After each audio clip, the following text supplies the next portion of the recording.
اللہ کو سلامت رکھے، خوش رکھے، آپ کے ادارے کو ترقی اور استحکام عطا فرمائے۔ آمین۔ یقیناً آپ نے ایک بڑا اہم نوعیت کا سوال اٹھایا ہے، جس کی آج ہماری ریاست کو میں سمجھتا ہوں بڑی ضرورت ہے کہ ہم اس انداز سے اور اس حوالے سے اپنی کوئی پالیسی طے کریں جس سے فتنوں کا خاتمہ ہو سکے۔ یقیناً خلافت راشدہ کا ہر پہلو نبی کریم صلی اللہ علیہ وآلہ وسلم کے فرمان اقدس کی روشنی میں مشعل راہ ہے، ہمارے لیے ایک نمونہ ہے۔ علیکم بسنتی و سنت الخلفاء الراشدین المہدیین بے شک۔ وعضوا علیہ بالنواجذ۔ آپ فرماتے ہیں کہ میرا طرز حکومت وہ بھی تمہارے لیے اچھا نمونہ ہے، بہترین نمونہ ہے۔ اللہ تعالیٰ نے خود قرآن پاک میں فرمایا لقد کان لکم فی رسول اللہ اسوۃ حسنہ، لیکن خلافت راشدہ کا جو عنوان ہے اور خلافت راشدہ کا جو نمونہ ہے وہ بھی ہماری نبی پاک صلی اللہ علیہ وسلم نے مشعل راہ کے طور پہ بیان کیا ہے۔ اور سیدنا صدیق اکبر رضی اللہ تعالیٰ عنہ کے عہد مبارک میں جب یہ آپ فرما رہے ہیں فتنے اٹھے، ان فتنوں کے خاتمے کے لیے آپ نے جو پالیسی اختیار کی، یقیناً اس کی تفصیلات میں جانے کی ضرورت ہے۔ سب سے پہلے جو آپ کے دور میں فتنہ پیدا ہوا ہے وہ تھا ارتداد کا، جی کہ بہت سارے قبائل وہ اسلام کی جو حقانیت تھی یا عقیدہ توحید تھا اس سے انہوں نے انحراف کیا تھا۔ جی وہ تین قسم کے انحراف کرنے والے لوگ تھے۔ ان میں پہلا طبقہ یہ تھا کہ جنہوں نے دین اسلام کو ہی خیر بات کہہ دیا اور عقیدہ توحید سے انحراف کر لیا، دوبارہ وہ بت پرستی کی جانب اور شرک کی جانب وہ پلٹ گئے تھے۔ تو ایسے لوگوں کے بارے میں پالیسی الگ تھی، اور اس کے ساتھ ساتھ جو ایک طبقہ ایسا پیدا ہوا کہ جنہوں نے جھوٹے جو دعوی نبوت کرنے والے تھے وہ ان کی طرف لپک گئے، اور جیسے مسلمہ کذاب تھا، اسود انسی وغیرہ تھے، جی جی ان کے لیے بھی آپ کی ایک پالیسی تھی۔ لیکن تیسرے وہ لوگ تھے کہ جو کلمہ گو تھے، نمازی تھے، حج کرتے تھے، جہاد بھی اس کے وہ اس سے بھی انحراف نہیں کیا تھا، تمام وہ دینی امور کے قائل تھے اور اس پہ عمل کر رہے تھے، لیکن انہوں نے زکوٰۃ کے بارے میں یہ تصور پیدا کر لیا کہ زکوٰۃ ادا کرنا رسول اللہ صلی اللہ علیہ وسلم کی بارگاہ میں یہ نبی پاک کے ساتھ ہی خاص تھا اور یہ آپ کا استحقاق تھا۔ ٹھیک لیکن آپ کے بعد چونکہ جناب ابوبکر صدیق خلیفہ تو ہیں، امیر المؤمنین تو ہیں، سربراہ مملکت تو ہیں، لیکن نبوت و رسالت کے منصب پر فائز نہیں ہے، اس لیے یہ ان کا استحقاق نہیں ہے کہ ہم ان کی خدمت میں اس طرح زکوٰۃ پیش کریں، تو انہوں نے بھی انحراف کیا۔ یقیناً اس کے بارے میں صحابہ کرام میں اختلاف بھی پیدا ہوا، تو یقیناً ہر جو پہلو تھا اس کے لیے آپ نے مشاورت کی ہے، اور مشاورت کے بعد حضرت عمر فاروق فرماتے ہیں کہ حضرت عمر فاروق جناب صدیق اکبر نے جب ہم سے مشورہ لیا تو میرا اپنا یہ موقف تھا کہ جو آدمی ساری دین کی ساری پابندی کر رہا ہے، صرف ایک زکوٰۃ سے وہ انکار کر رہا ہے اور اس کے لیے بھی وہ اپنی تعویل کر رہا ہے، یا اس نے ایک دلیل بنا لی ہے، حجت بنا لی ہے، اس کا وہ سہارا لے رہا ہے، تو ان کے ساتھ اس طرح جہاد نہیں ہو سکتا جس طرح اسلام سے انکار کرنے والے اور ریاست کے باغیوں سے ہوتا ہے۔ تو فرماتے ہیں کہ جناب صدیق اکبر نے لَأُقَاتِلَنَّ الَّذِي يُفَرِّقُ بَيْنَ الصَّلَاةِ وَالزَّكَاةِ، میں جو نماز کا تو قائل ہو، زکوٰۃ کے انحراف کرے، میں اس کے ساتھ بالکل جنگ کروں گا ہر قیمت پر۔ حتیٰ کہ فرماتے ہیں لو منعونی اقالاً، ایک روایت میں اناقاً، اگر وہ اونٹنی کا ایک چھوٹا بچہ تھے وہ نہیں دیں گے نبی پاک جو آج مبارک میں پیش کرتے تھے، میں تب بھی ان سے جنگ ٹھیک کروں شاہ گا۔ صاحب۔ اور یہاں تک مبالغے کے طور پہ فرمایا لو منعونی اقالاً، ایک روایت میں کہ وہ جو رسی جس سے باندھتے تھے، وہ رسی جس سے اونٹنی باندھتے تھے وہ بھی ادا نہیں کریں گے تو میں تب بھی ان سے جنگ کروں گا۔ جی یہاں تک تو فرماتے ہیں وما ہوا الا وقد قد شرح اللہ صدر ابی بکر فعرفت انہ الحق، فرماتے ہیں اس وقت تو میرے میں وہ چیز نہیں تھی، لیکن بعد میں مجھے احساس ہوا کہ اللہ تعالیٰ نے جناب صدیق اکبر کو شرح صدر عطا ٹھیک ہے کیا۔ شاہ جی، آپ کا کے پوائنٹ موقف میں پر ہو دوبارہ سکتا آپ کی طرف آتا ہوں، یعنی آپ نے جنگ کی ان فتنوں کی سرکوبی کے لیے۔ صاحبزادہ عمر فاروق صاحب یہ بتائیے گا کہ علماء و مشائخ پاکستان میں کثیر تعداد میں اس وقت فتنہ خوارج کے خلاف آپ کے فوجی جوان اپنی جانیں پیش کر رہے ہیں، اور ان فتنوں کے بارے میں جو کہا گیا تھا وَهُمْ شَرُّ الْخَلَائِقِ they are worst of the creations وَهُمْ كِلَابُهُمُ النَّارِ they are the dogs of the hell، یہ احادیث متفق علیہ بخاری اور مسلم میں کتاب الاستتابہ والمرتدین والمعاندین۔ یہ شاہ صاحب بھی بیٹھے ہیں، تو آپ بتائیں کہ اس کی روشنی میں صدیق اکبر نے جو کیا، جیسے ابھی شاہ صاحب بھی بتا رہے تھے، جنرل صاحب نے بھی ذکر کیا، فتنوں کا خاتمہ کیسے ممکن ہے اور اس کے لیے کانسنسس کیسے پیدا کیا جائے؟ جی الحمدللہ رب العالمین والصلاة والسلام علی سید الانبیاء والمرسلین۔ میں بہت ہی مشکور ہوں آپ کا کہ آپ نے مجھے اس موضوع پر اپنے اس ٹرانسمیشن میں لیا، گفتگو کرنے کا موقع دیا جی۔ بالکل مجھ سے قبل صحیح فرما رہے تھے جنہوں نے بہت خوبصورتی سے احاطہ کیا، حضرت ابو بکر صدیق رضی اللہ تعالی عنہ۔ آپ کی اگر خلافت اور فتنوں کی اگر بات کی جائے تو آقا علیہ الصلوۃ والسلام کی ظاہری اس دنیا سے رخصت ہو جانے کے بعد فتنوں نے اپنا سر اٹھانا شروع کر دیا تھا۔ بہت سے فتنوں کا شکار امت ہونا شروع ہو گئی تھی، اور جس میں سے ایک کا ذکر کیا مجھ سے قبل میرے جو بہت ہی عزیز ہیں، معزز میرے جو مہمان گرامی، کہ جو فتنہ ارتداد تھا، کہ جب دیکھا کہ آقا علیہ الصلوۃ والسلام ظاہری طور پر پردہ کر گئے ہیں، تو اب لوگوں نے طرح طرح کی باتیں کرنا شروع کر دی کہ جی یہ اگر نبی ہوتے تو یہ جو ہے ان کو یہ ظاہری موت نہ آتی، اور طرح طرح کی اس طرح کی جو باتیں ہیں وہ امت میں انہوں نے وہ ڈالنا شروع کر لی، اور اس کا پھر فائدہ بھرپور منافقین نے اٹھانے کی کوشش کی۔ اس پر پھر حضرت ابو بکر صدیق رضی اللہ تعالیٰ عنہ نے آپ نے پھر اس پر آپ نے بھرپور اس کا رد عمل کیا، اور اس فتنے کو جڑ سے اکھاڑ پھینکا، اور اگر وہ یہ نہ کرتے تو پھر بہت اس کے جو ایک اس کا نقصان ہو سکتا تھا، وہ نئے آنے والے جو مسلمان تھے، نو مسلم تھے، ان کے ذہنوں پر اس کا اثر ہو سکتا تھا۔ تو جو اقدامات کیے، جو تدارک کیا فتنوں کا حضرت ابو بکر صدیق نے، اس کا پھر آپ فائدہ یہ دیکھیں کہ حضرت عمر فاروق رضی اللہ تعالیٰ عنہ، آپ کے دور میں اسلام کی جو اشاعت ہوئی، جو اسلام مشرق سے مغرب تک پھیلا، وہ حضرت ابو بکر صدیق نے جو بنیاد ایک رکھی کہ جس میں فتنوں کو ختم کیا، یہ اسی وجہ سے پھر جو اشاعت تھی اسلام کی وہ ہوئی، وہ اس ریاست مستحکم اسلام ہوئی، یعنی صدیق اکبر نے اس کا بیس کیمپ کھڑا جی کر دیا۔ گفتگو کا سلسلہ جاری ہے، یا مختصر بریک لیتے ہیں، ملتے ہیں بریک کے بعد۔ ویلکم بیک ناظرین، پروگرام میں ایک دفعہ پھر آپ کا خیر مقدم ہے۔ بات ہو رہی ہے فتنوں کی سرکوبی کی۔ جناب صدیق اکبر کی ملٹری اسٹریٹجی کیا تھی؟ آئیڈیالوجیکل فرنٹ پہ، مختلف فرنٹس پہ آپ لڑے۔ جنرل صاحب ایک بات بتائیں، ہمارے ہاں ایک کلچر ہے، اور یہ میں آج سے نہیں دیکھ رہا، کافی عرصے سے دیکھ رہا ہوں۔ ہماری جو مقدسات ہیں، کتابیں بھری پڑھی ہیں، لٹریچر، تقریریں، سب کچھ، سیرت، صحابہ کرام، خلافہ ماڈل، سب سے خوبصورت عمر لاز ویسٹ نے اپنا لی۔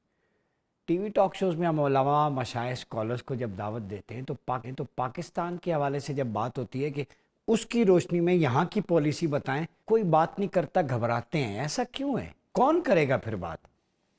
دیکھیں، اس وقت عباس صاحب، پاکستان کا سب سے بڑا چیلنج یہ ہے کہ پوری قوم کو اکٹھا کر کے ایک راستے پر ڈالنے کی بات ہے، ایک چیز کو سمجھنے کی ضرورت ہے۔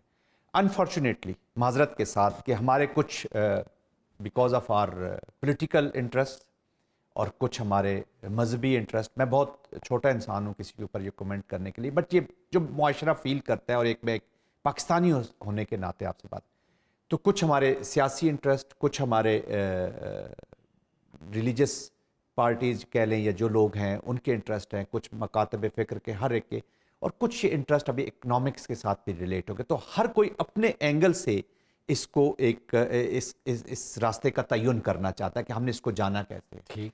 اچھا، ہماری پرابلم یہ ہے، سب سے بڑا ایشو یہ ہے کہ اس وقت لیڈرشپ کی سیریسلی ہمیں کمزوری نظر آتی ہے کہ ہم ایک چیز کے اوپر اکٹھے نہیں ہو سکتے۔ میں آپ کو ایک مثال دیتا ہوں کہ اگر آرمی پبلک اسکول کا واقعہ پشاور میں ہوتا ہے، تو دیکھیں وہاں پہ ہماری پولیٹیکل لیڈرشپ، ملٹری لیڈرشپ، ہمارے باقی تمام ادارے ایک پوائنٹ کے اوپر آئے، سب نے اپنے آپ کو تھوڑا سا ریگریس کیا، پیچھے ہٹے۔ ایک سیاسی حالات تھے اس وقت اکنامک کنڈیشنز بھی طرح ڈیفرنٹ تھی، اور ہماری جو سیکیورٹی کنڈیشنز تھیں اس وقت بہت ہی سخت ڈینجرس تھیں۔ اس وقت، آج بھی حالات تھوڑے سے سخت ہیں، لیکن اس کے بیچ میں ایک نقطے کے اوپر آئے جس کے اوپر ہم نے نیشنل ایکشن پلان کو ترتیب دیا، اور اس کو ہم نے پرسو کرنا شروع۔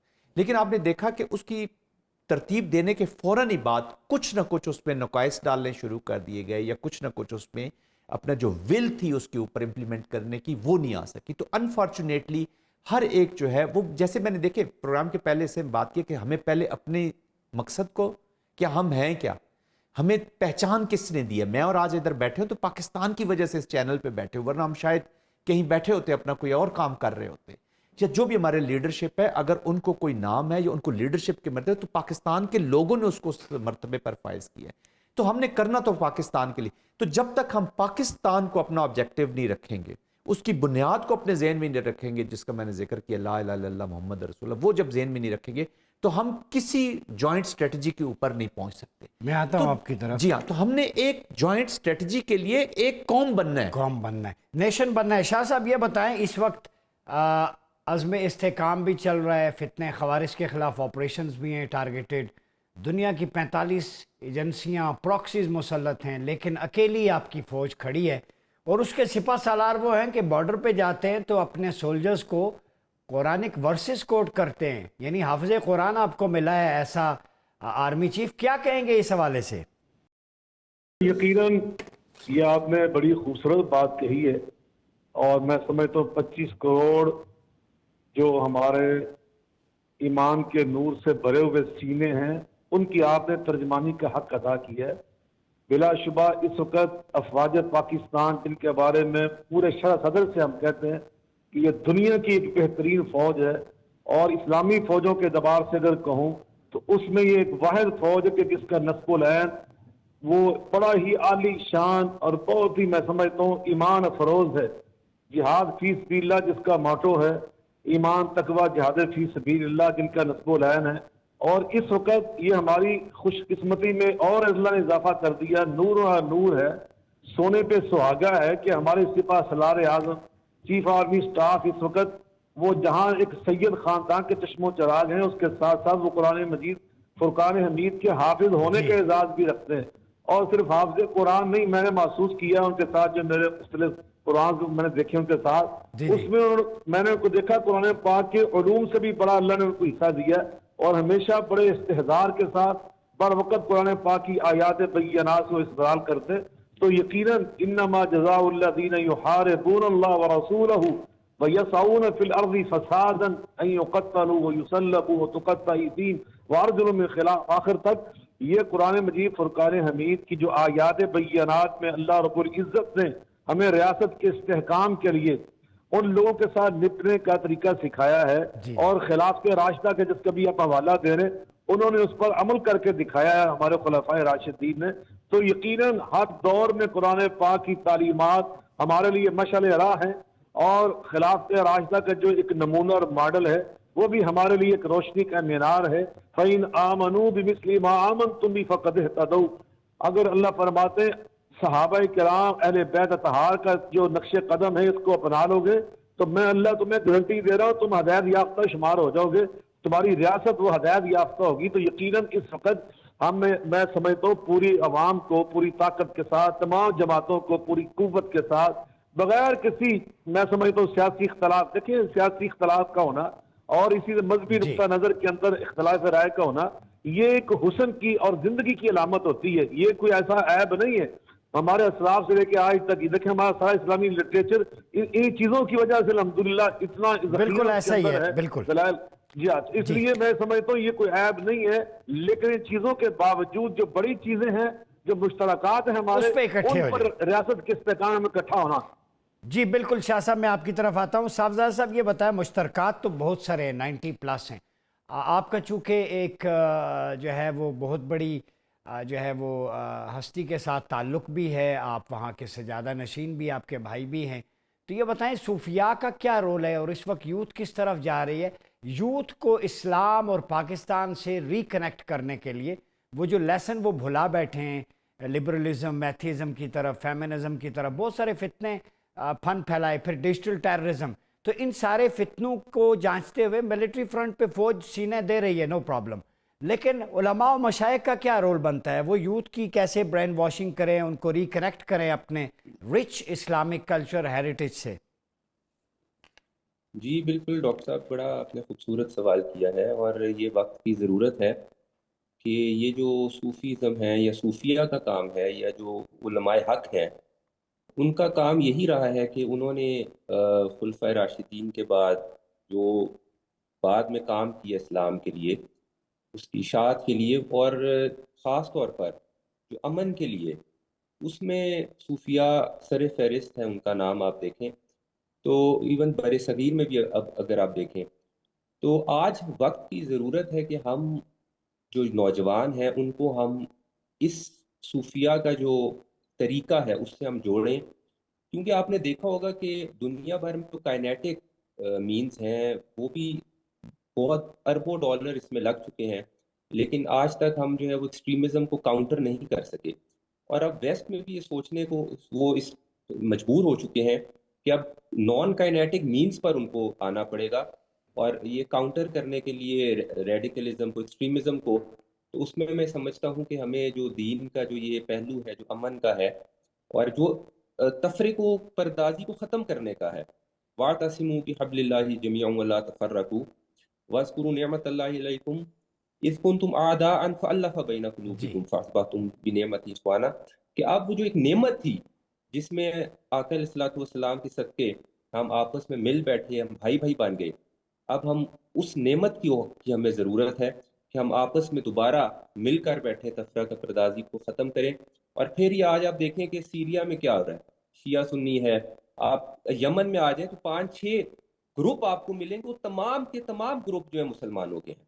آپ یہ نہیں کہہ سکتے ISIS، القاعدہ، آپ دیکھ لیں کہ حوثی ہیں اور دیگر جتنی بھی وہاں جماعتیں لڑی ہیں، اور یہی دشمن کا ارادہ ہے۔ دشمن نے کیٹیگوریکلی یہ کہا بھی ہے کہ ہمیں جو ہے وہ اب براہ راست حملہ اگر ہم نہ بھی کریں تو پاکستان کو ہم اندر سے اتنا توڑ سکتے ہیں کہ ہمیں جو ہے وہ براہ راست اس پہ حملہ کرنے کی بھی ضرورت ہے۔ اور آپ دیکھیں کہ یہ وہی ہو رہا ہے کہ جماعتیں اٹھتی ہیں ایک نئے فتنوں کے ساتھ اٹھتی ہیں اور کوئی ایجنڈے کے تحت اٹھتی ہیں، اور یہ میں دوبارہ سے اپنی پاک فوج کو، ان کو میں خراج عقیدت بھی پیش کرتا ہوں، سلام پیش کرتا ہوں کہ جس طریقے سے یہ لوگ فتنے کی سرکوبی کر رہے ہیں، تدارک کر رہے ہیں، اس میں ہمارے جو چیف ہیں، جو ہمارے سپہ سالار ہیں، اس میں جو بڑھ چڑھ کر وہ جو یہ کام کر رہے ہیں، میں ان کو بھی سلام عقیدت پیش کرتا ہوں۔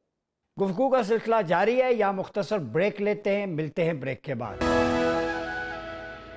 ویلکم بیک ناظرین، پروگرام میں آپ کا خیر مقدم ہے۔ جنرل صاحب یہ بتائیے گا، علماء بھی آن بورڈ ہیں، ایک صاحبزاد صاحب گدی سے ہیں، موڑاشی بہت بڑی گدی، لاکھوں مرید ہیں، ہر کوئی اپنے فرنٹ پہ اپنا رول پلے کر رہا ہے۔ جیسے انہوں نے کہا فالٹ لائنز بہت زیادہ ہیں، ISIS، القاعدہ یا وہ جماعتیں جو بین آؤٹ فٹس ہیں، ان کو اسلام کا ایک مطلب ریئل امیج بنا کے پیش کیا جانا دنیا میں۔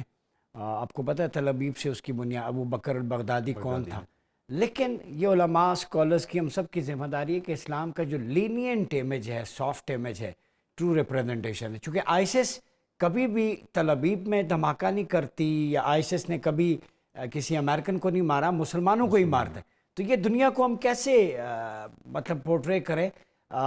سلیبس کے لحاظ سے بھی آپ بتائیں، اکیڈیمیا تھرو میڈیا اور اپنے ملٹری ایکسپیرینس کی روشنی میں بتائیں۔ عباس صاحب، آپ نے نہایت ہی شاندار جو کرکس ہے نا آج کی پوری ڈیبیٹ کا، وہ بھی آپ نے اس چیز کا ذکر کیا ہے۔ 3-4 چیزیں، سب سے پہلے تو جو صاحبزادہ صاحب ابھی فرما رہے تھے کہ ہر کوئی اپنا رول دیکھیں، ہمیں سمجھنے کی ضرورت ہے۔ اگر آپ نے پہلے پریس کانفرنس بھی دیکھی ہوں گی یا بات چیت بھی ہوتی ہے، جی جی، پاکستان کو یہ سمجھنے کی ضرورت، ہم سب لوگوں کو یہ سمجھنے کی ضرورت ہے کہ دہشت گرد سے تو فوج لڑے گی، لڑ رہی ہے اور لڑتی رہے گی، اس کو مارے گی۔ جو دہشت گردی ہے وہ قوم نے اس کو ختم کرنا ہے۔ تو علماء کا، سب طبقہ فکر، جتنے بھی ہمارے لوگ ہیں، ان سب کا ایک رول ہے، whole of a nation approach. یہ نہ ہوئی تو ہم ایون کہ جو ملٹری آپریشنز ہیں یا جو ہماری سیکیورٹی فورسز قربانیاں دے رہی ہیں، یہ سب رائے گاں چلی جائیں۔ کیا خوبصورت آپ نے ویسے وہ انسائٹ دیا ہے کہ ٹیررسٹ کو فوج مارے گی، ٹیررزم کو نیشن مارے کر سکتی۔ تو اس میں کوئی ایلیمنٹ بھی جس نے اپنی ذمہ داری نہ نبھائی، وہ اپنے آپ کو ختم سمجھے، وہ بھی ختم ہو جائے گا۔ اگر علماء ہیں اور اگر یہاں پر وہ والا اسلام یا وہ والا جو مست چہرہ ہے جو خارجی لے کے آ رہا ہے، جس کا آپ اشارہ کر رہے ہیں، تو پھر وہ قوم کو بتا دیں کہ جی وہ دیکھیں، وہ ہمارے طرز زندگی کو بدلنا چاہتا ہے۔ افغانستان میں آپ دیکھ لیں، طالبان کی حکومت ہے، ڈس آرڈر کا شکار ہے، گورننس نہیں، وہ طرز حیات، تعلیم، خواتین کی تعلیم پہ پابندی، آپ نے داڑھی کتنی رکھنی ہے، کتنی نہیں رکھنی، آپ نے بال کاٹنے ہیں، نہیں کاٹنے۔ تو یہ وہ حالانکہ قطر میں ان کا لائف سٹائل جو دکھایا جاتا ہے، وہاں پہ ڈیفرنٹ ہے، اپنا لائف سٹائل ڈیفرنٹ ہے۔ دوسروں کے لیے کرکٹ ٹیم میں اپنے ترانے میں بینڈ باجے پہ ادب و احترام سے کھڑا ہونا، پاکستانی ترانہ ہو تو ہم نے جناب میوزک حلال نہیں ہے، صحیح کہہ رہے ہیں، ایسا ہی ہے، صحیح کہہ رہے ہیں. دوہرا دیکھیں بیان ہے نا۔ یہی میں کہہ رہا ہوں کہ یہ دو میجر فتنے ہیں جن کا اس وقت قوم کو سامنا ہے. ایسا ہی ایک فتنہ جو ریاست کا جغرافیہ بدلنا چاہتی ہے، بلوچستان کے کچھ ایلیمنٹس جو کہ جغرافیہ بدل جائیں، جو انشاءاللہ وہ کبھی BLA وغیرہ BLA وغیرہ جو کبھی انشاءاللہ اس میں کام.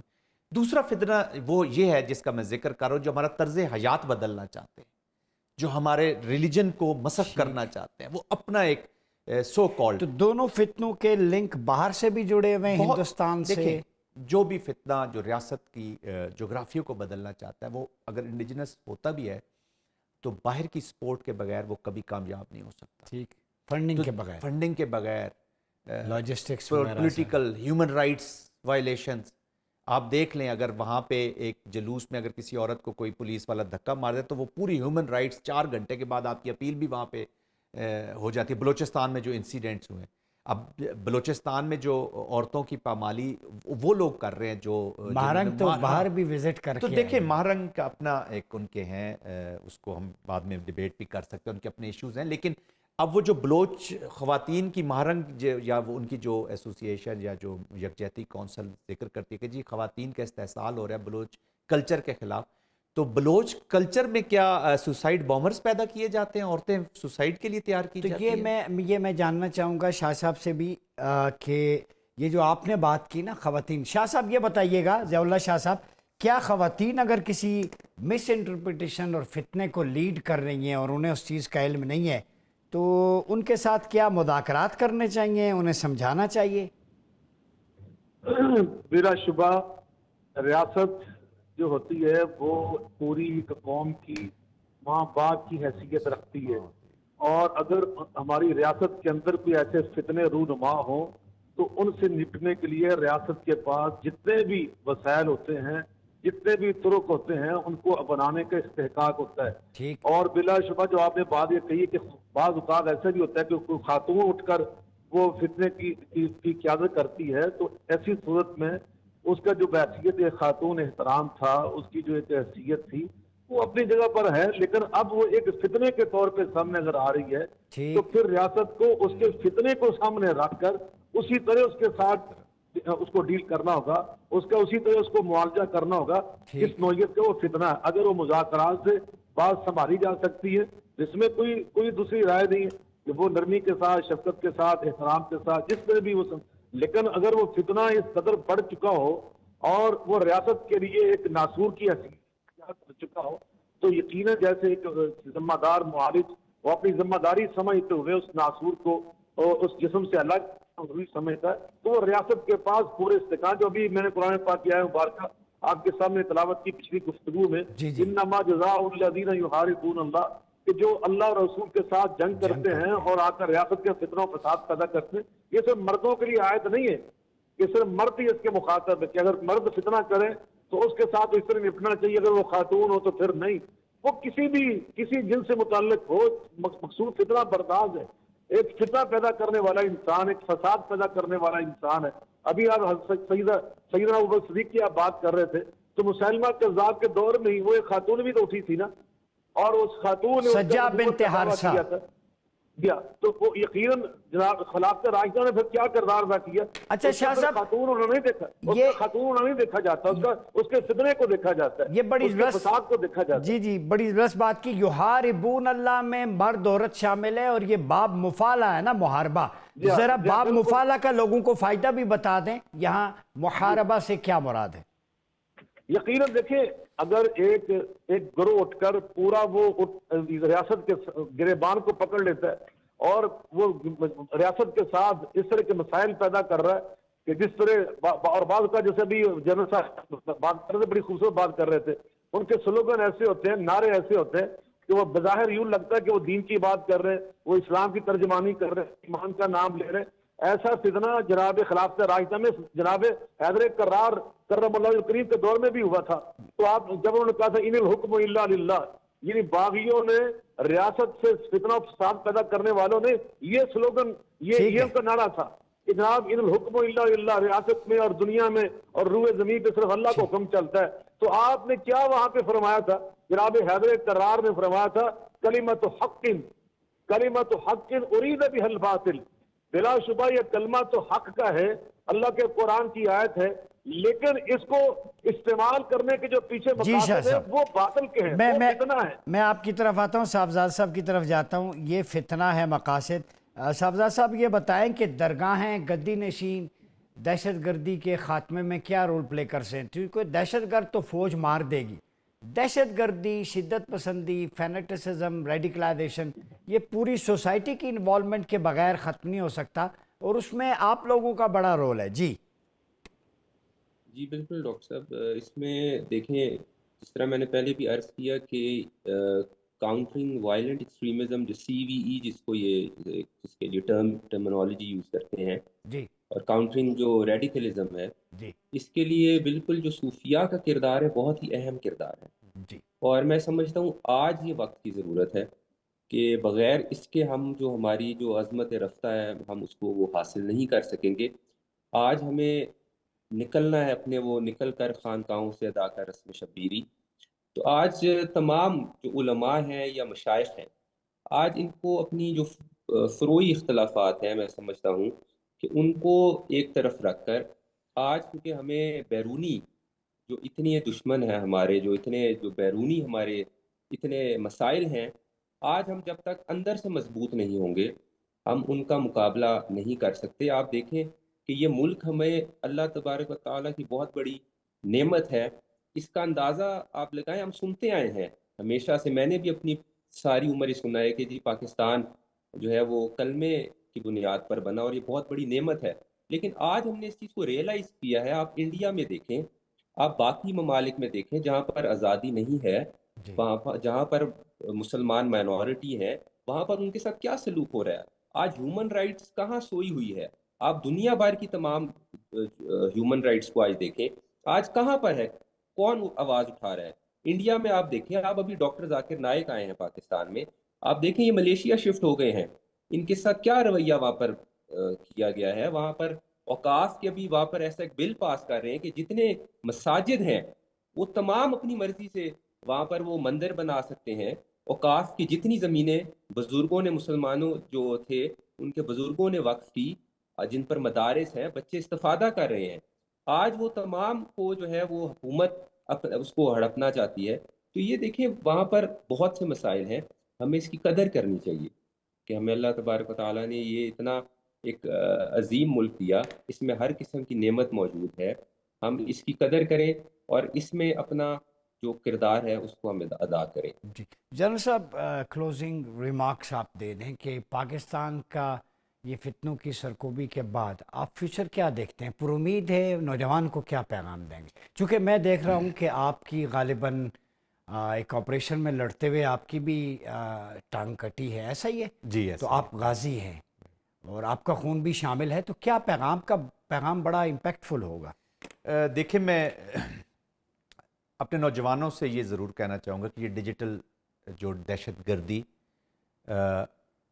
ہر جو ہمارا بچہ ہے، ہمارا نوجوان ہے، ہماری بچی ہے، اور ہماری جو لیڈرشپ ہے ان کو بھی، کہ ہر بات کی تحقیق کرنا ضروری ہے ان کے.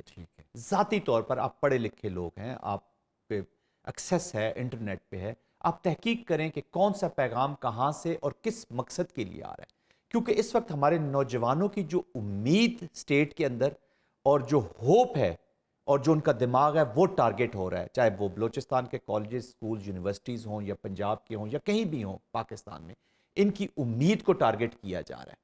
ایک چیز میں جلدی سے یہ کہنا چاہوں گا عباس صاحب، کہ یہ دیکھیں، یہ جو انفارچونیٹلی یہ جو فتنہ والوں نے نا، یہ جو ٹرمز، اور وہ بچے جو مدارس میں ہیں یا جو تھوڑا سا ریلیجس ٹلٹ زیادہ رکھتے ہیں اور وہ ریلیجس اینگل سے چیزوں کو دیکھتے ہیں، ان کو اس چیز کی سمجھنے کی ضرورت ہے کہ ہماری جو سپریم ٹرمینالوجیز ہیں، میں فوج میں سپاہی رہا ہوں، میں فوج میں رہا ہوں، میں ہوں مجاہد، میں پاکستان کی اسلامک فوج میں رہا ہوں، میں ہوں